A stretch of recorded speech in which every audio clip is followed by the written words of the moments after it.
Hey guys, Roman Trusted here with Mission Forge, and today guys, I'm going to be testing out this new hammer I got from John Norwood with Old Hickory Forge. So this is the very first time I'm going to use it. We're going to document it, we're going to tell you how I feel and like it and all that fun stuff. So just my quick little, put this over here, take on it so far. So this is a 3-pound rounding hammer that he has. So one side is rounded, the other side is flat. Alright, so the rounded side is what usually helps move metal, the flat side flattens. I believe he uses I could be wrong, I think it's like a hickory handle, and he charged it. Now, the only thing I've done so far is that I've actually coated this with the tongue oil, did a couple of coats on it, just because I don't like the feel of the char. So far, if I had to have one critique, it would have been, if I would have known better, I would have told him, hey, just don't char my handle. Probably would have been fine, but otherwise, it looks cool, so. But I went ahead and that's the only thing I've done so far. And the only reason why I coated it with the oil was because it will help with the char feeling. I don't really recommend that. I prefer my handles completely dry, nothing on them and stuff like that, because the oils from your hand are naturally going to coat it. But yeah, so far it feels good in the hand, like it's formed pretty well. The weight seems fine, but we're going to give it a test run here in a bit. We're going to just going to flatten out and extend this old railroad spike just to test out the hammer. I'm not really going to turn it into anything, it's just to test the hammer out, so let's go ahead, let's give it a test run.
Enough about the hammer in particular.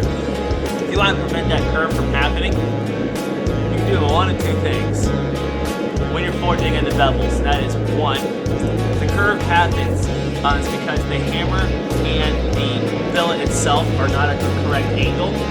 And if you have the correct angle, it will stop it from curving. Two, you can pre-curve the billet so that when you start putting in the bevels, it will correct itself.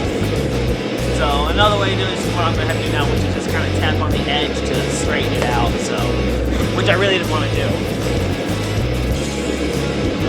Not the form in the middle. But I can just take it now and kind of get it as straight as I can.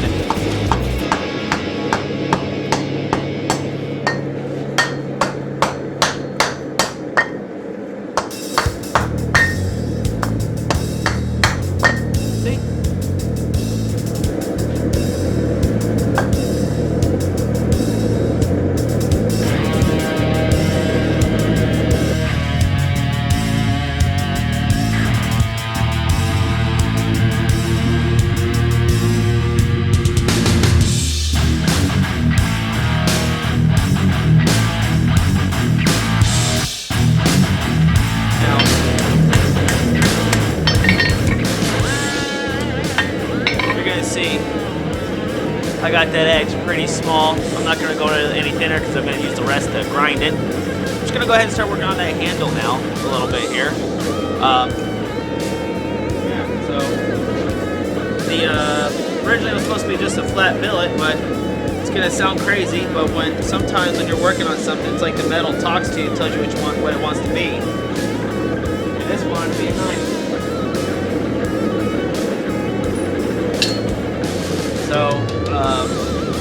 So far with this hammer, I'm actually really enjoying the hammer. It seems to smooth metal very well, especially the round portion here. So far, my only critique, besides the feeling the charred handle deal, is the flat portion here. I may need to dress the edges just a little bit more because I've noticed I don't hit perfectly straight. I don't think anybody does. As long as I can keep this face flat, the edge here, even though it is relatively smooth, I might need to tweak just a hair more because I noticed that it's leaving little indentations here and there, but nothing that serious that I can't fix. You know, figure I'm not used to this hammer. I'm used to this style hammer here, and more of a rounded head, more than the square type. Another thing I really like about this, because you see how much wider that face is. I can really move metal, it seems, so much more efficiently. So, alright.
Higher than mild steel, you can kind of work it just a little bit cold.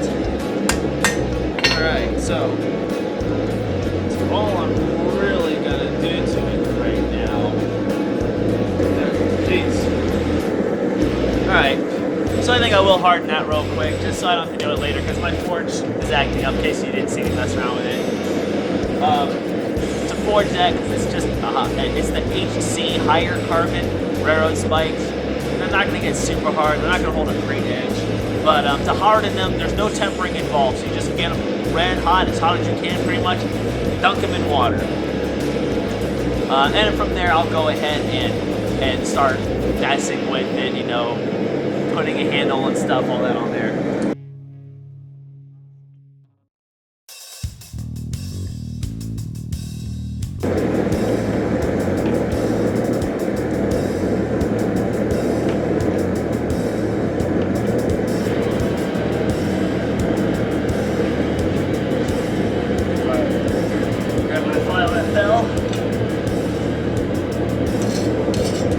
still bites. But it's a railroad track knife, so nonetheless, there you go.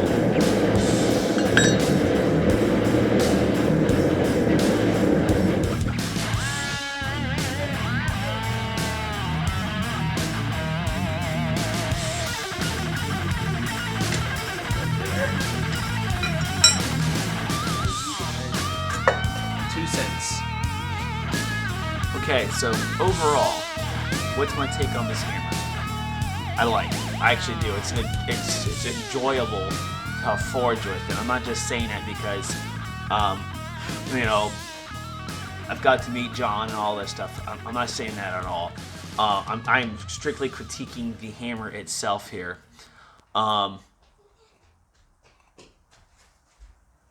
The hammer itself, I think, is very well crafted. It's definitely, obviously, top heavy, which is what you want with the hammer. I really do like the rounding portion a lot because that does move metal so much faster. Now, I've known that. Now, I have another blacksmith hammer here by another company, Nordic Forge.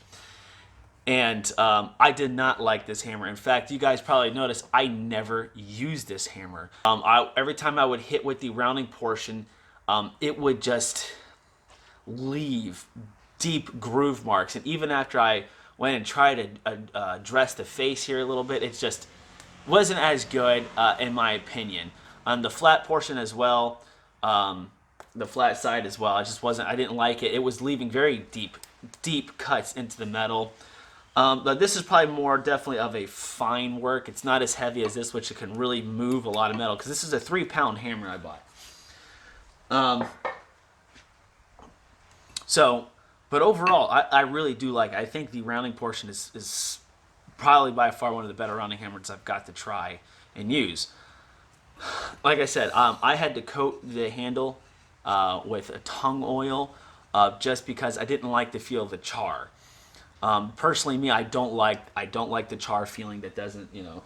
And if you look at the other hammer I was using, even though it looks like I left the lacquer and stuff on, it's not. I sanded it completely off. And that black stuff there is just from the sweat and grease from your own hands, and it naturally kind of coats it, which is kind of gross if you think about it.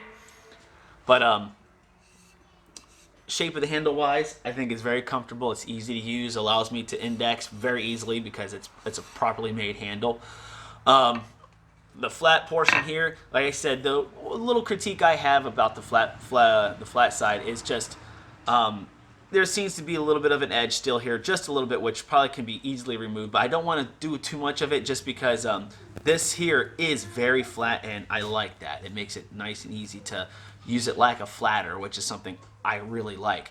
So as for a flatter, it's fantastic, and even if you're just using it to flatten out the metal and even still try to move it or whatever, it's good. Now, something I didn't do, and I know you can do, is that you can use the edges like an impromptu cross peen or straight peen hammer, which I didn't do because I didn't need to do that. You can even do that sometimes with the rounded hammer portions, because you'll notice that sometimes one side's round a little more than the other, and so on and so forth. But overall, what's my take on this? Money well worth spent.